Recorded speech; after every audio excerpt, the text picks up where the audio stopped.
For number 3 on 2016, this was a quiz, so please make sure you have done this on your own before you watch this video. Let's go ahead and go over it here.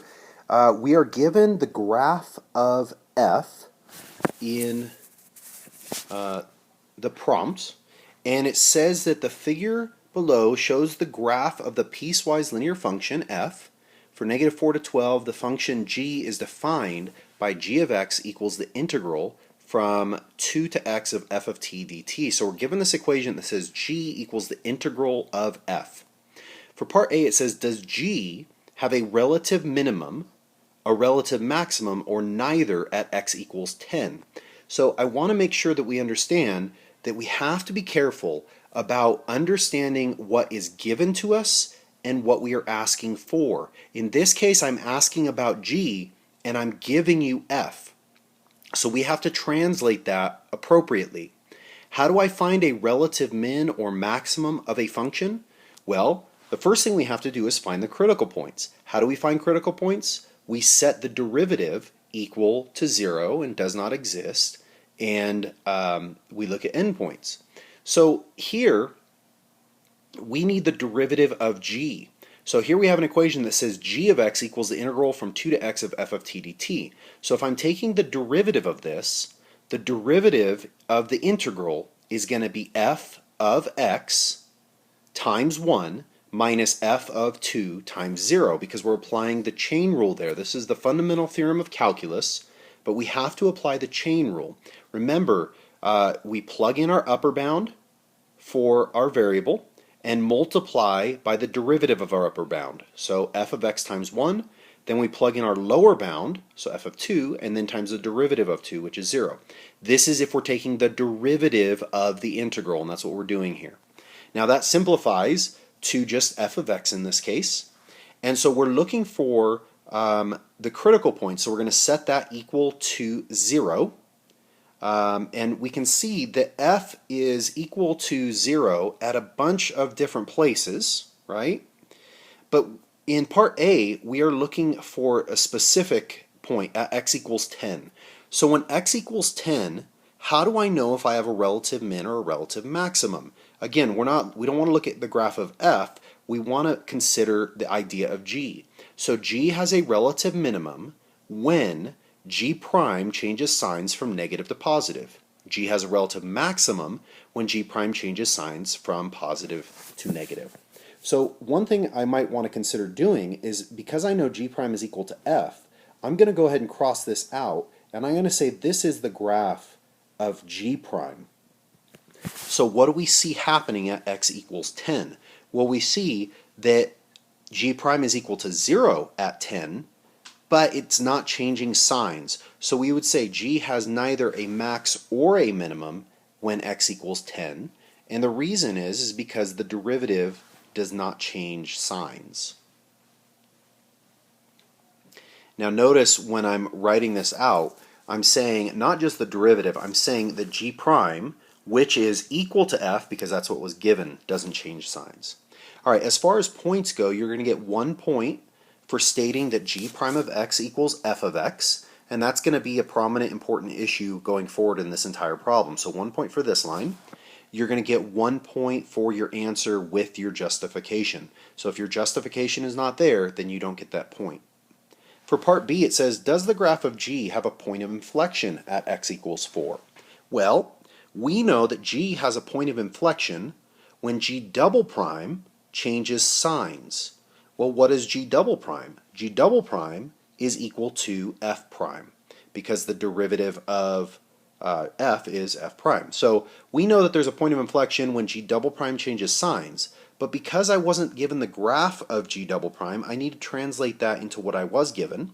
So what do we know? If g double prime, which equals f prime, changes signs, that implies that g prime, which equals f, is going to change directions. Now we want to be specific here.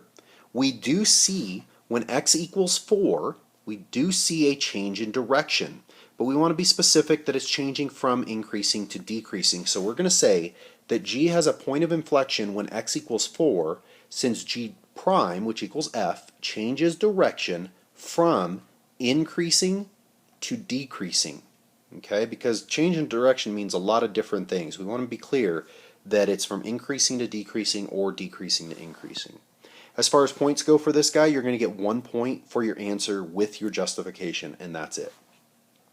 All right, part C, it says find the absolute minimum value and the absolute maximum value of g on the interval -4 to -12, and justify your answer.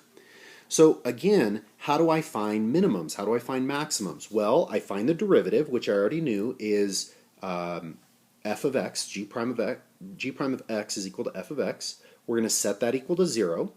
So essentially we have to ask ourselves, when does f equal 0? Well, we can see that f equals 0 at -2, at 2, at 6, and at 10. Now, when does f not exist? Well, f always exists within the interval that I'm given, so the critical points of does not exist don't matter in this case. Our other critical points are endpoints, so we're going to include -4 and 12 in our list. And to find the absolute minimum and the absolute maximum, we're just going to have to plug in all those critical points into our g function, because it says what is the absolute min and max of g. So g of -4 is going to be the integral from 2 to -4, because I'm just plugging -4 into x. Now, I can flip this over and say, I didn't in this case, but I could flip this over and say g of -4 is equal to -1 times the integral from -4 to 2 of f of x dx. But I'm not going to do that. I'm just going to look at the integral from 2 to -4. So just keep in mind that we're going from the right to the left. So we're going to find the area of this triangle. So it's going to be 1/2 of, the base in this case is -4 because we're moving in the negative direction, and the height is 4, so it's going to be 1/2 of -4 times 4.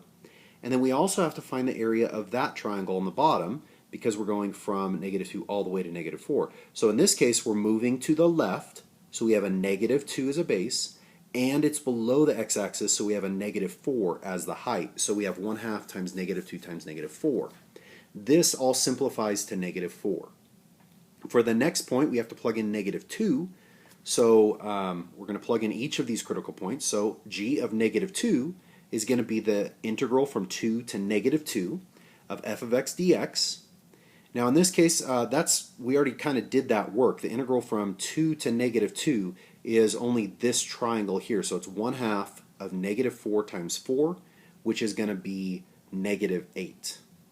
For g of 2, that one's pretty straightforward. G of 2 is just the integral from 2 to 2 of f of x dx, which is just 0. So we got that one down. The integral from 2 to 6, so g of 6 is the integral from 2 to 6 of f of x dx, so we're looking for that triangle. And so in this case now we're going from 2 to 6, so now we're moving to the right. So we got 1/2 of 4 times 4, which is going to end up being a +8. And then g of 10 is the integral from 2 to 10, so that is, that's including all of this. So we notice that this triangle is the exact same size as this triangle here, so those are going to cancel out and we're going to end up with 0. And then the last one, g of 12, is the integral from 2 to 12 of f of x dx. Well, we already know the integral from 2 to 10 is 0, so all we have to do is figure out the integral from 10 to 12, and that will be the same answer. So we have a width, or a base of 2, and a height of -4, so it would be 1/2 of 2 times -4, which is -4. So now our absolute minimum is going to be -8 because it's the lowest value of all of those options, and our absolute maximum is going to be 8 because that is the highest value of all of those options. So that was a big, long process, but not terribly difficult, I don't think. You're going to get 1 point for considering x equals -2 and 6, so identifying that -2 and 6 are critical points. And then you're going to get another point for considering your 2 endpoints, so -4 and 12 there. You're going to get 2 points for your answer with your justification. So 2 points for basically all of this and all of this. If you make an arithmetic mistake somewhere along the way, it's very possible that you could get one of those 2 points. So don't automatically give yourself a 0 on that last one if you didn't get the complete right answer. All right, for part D, it says for -4 to 12, find all intervals for which g of x is less than or equal to 0. So essentially we're looking for when this integral, what x values will this integral be negative? Since we are starting from 2 as our lower bound of our integral, we have to kind of just look at this and say, okay, we're going from -2 to 12. As x starts at -4 and moves over, what kind of sign am I going to get for my integral? Well, if I start at, let me do this here, just reminding that that's g of x is the integral from 2 to x of f of t dt. If I start by plugging in 4 here, I can see that that integral from -4 to 2 is going to be negative because, well, we already evaluated that earlier on and it was negative. So we can say that we know when x equals -4, we have a negative value. And then as we move along here, as I move my x values over, well, if I move it over to -2, the integral from 2 to -2 is still negative because we're still going backwards and it's still above the x-axis. So that's still a negative value. And in fact, as I go along here, I'm getting more and more negative. Okay? So we can say all the way up to 2, we have negative values. All right? Now, after 2, after I move the x value past 2, now if x is, let's say, 4, if I plug 4 into my upper bound here, the integral from 2 to 4 is positive. So as I move my x along here, it's positive area, positive area, positive area, positive area, all the way to 6. Then when I get to 6, this region is a negative area, but it has to cancel out this area. So all the way through here, this area is bigger than this entire area until you get to 10. This will all be 0 once you get to 10. So the integral from 2 to 10 was 0. And then once I go from 10 on, I end up getting negative values again. So the integral from, let's say 2 to 10.1 is going to be a negative value because these are canceling each other out and then this triangle's below. And so from 10 all the way to 12 we get negative values as well. And so those are our two answers there. You would get 2 points for your intervals there. Again, I don't think they're going to ding you for having the correct or the incorrect inequality form if you just have less than and less than. I don't think they would in this case. But go ahead and give yourself 2 points if you got both of those intervals. It did not say whether you get 1 point for one of those intervals or not. My guess is you would probably get 1 point if you put this interval from -4 to 2, and that's all you put, you get 1 point. But if this is all you put, I don't know, you might get 1 point. So go ahead and give yourself a point for each interval. So that's a total of 2. All right, that wraps up question number 3 of FRQ. What was this? FRQ 2016. So now go ahead and grade yourself. This was a quiz, so you're going to input your answers for the last 2 FRQs into Socrative, and then go ahead and the next FRQ we're going to do is number 3 from 2019. You're going to do that on your own, set a timer for 10 minutes, and then come back and watch the next video to see how you did.